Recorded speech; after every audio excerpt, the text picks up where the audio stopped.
चिऊ, आज मी तुला वाल्मिकी रामायण याचा दुसरा सर्ग सांगणार आहे.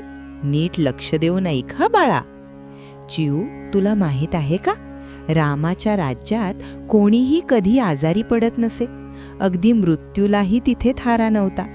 आणि ज्या रामायणाची आपण कथा ऐकतो त्याचा जन्म एका अत्यंत हृदयद्रावक दुःखातून झाला होता.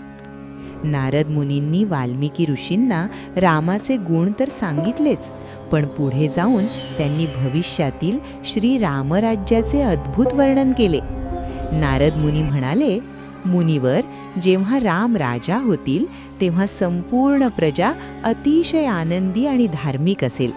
कोणालाही पुत्रनिधनाचे किंवा स्त्रियांना पतिनिधनाचे दुःख सोसावे लागणार नाही.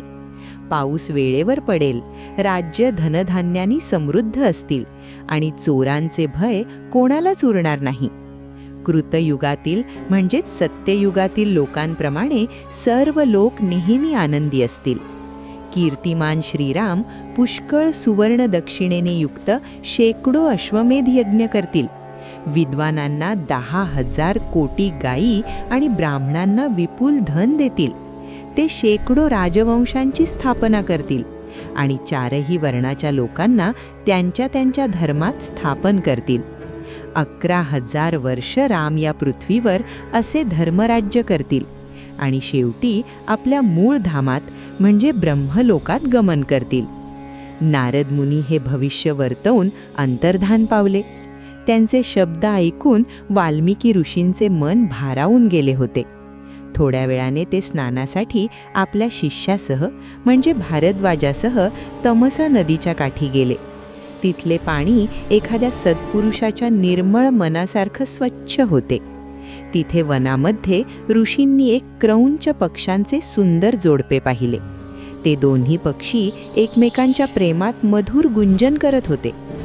पण चिऊ, त्याच वेळी एका पापबुद्धी व्याधाने म्हणजे पारध्याने बाण मारला आणि त्यातील नर पक्षाचा निर्घृण वध केला. आपला जोडीदार रक्ताच्या थारोळ्यात पडलेला पाहून ती मादी पक्षी मोठ्या आक्रोशाने रडू लागली. तिचे ते रडणे ऐकून करुणेने भरलेल्या वाल्मिकी ऋषींच्या मुखातून आपोआप एक ओळ बाहेर पडली. मा निषाद प्रतिष्ठां त्वमगमः शाश्वतीः समाह यत्क्रौंच मिथुनादेकमवधीह काममोहितम्. याचा अर्थ असा की, हे निषादा, तू या निरपराध पक्षाची हत्या केलीस, त्यामुळे तुला शाश्वत काळासाठी कधीही शांती मिळणार नाही. हे बोलल्यावर ऋषी स्वतःच चक्रावून गेले. त्यांच्या शोकातून जन्मलेली ही ओळ एका ठराविक लयीत आणि तालात होती. तोच जगातील पहिला श्लोक ठरला. तर चिऊ, रामायण हे केवळ पुस्तक नाही, तर ते वेदांसारखं पवित्र आणि पापनाशक आहे. जे लोक ही कथा ऐकतात किंवा वाचतात त्यांच्या आयुष्यातील सर्व पाप नष्ट होतात आणि त्यांना पुत्रपौत्रांसह सुखसमृद्धी मिळते.